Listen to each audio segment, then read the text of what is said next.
De quelle France parlons-nous?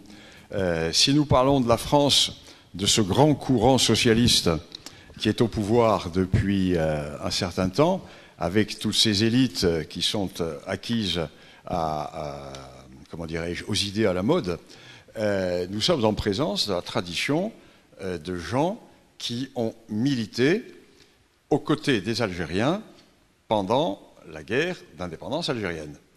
Et ce sont leurs enfants ou leurs petits-enfants qui continuent la même tradition, avec une détestation du Maroc. La gauche française déteste le Maroc.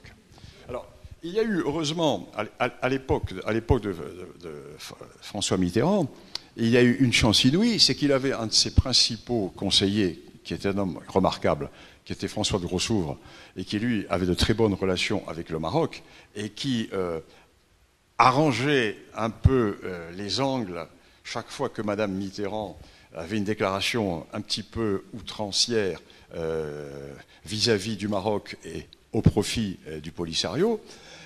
Donc il y a cette tradition. Nous sommes dans la lignée de la Révolution de 1789. Vous parliez de complexe algérien. Peut-on dire que la France aurait été orpheline de son roi, je veux dire. Je sais pas si une forme de complexe également français vis-à-vis... Moi, je me sens orphelin de mon roi. Mais la France, je ne pense pas. Non, ces élites françaises sont acquises complètement à l'idée de la Révolution. Et pour elles, le Maroc, la monarchie, c'est un anachronisme.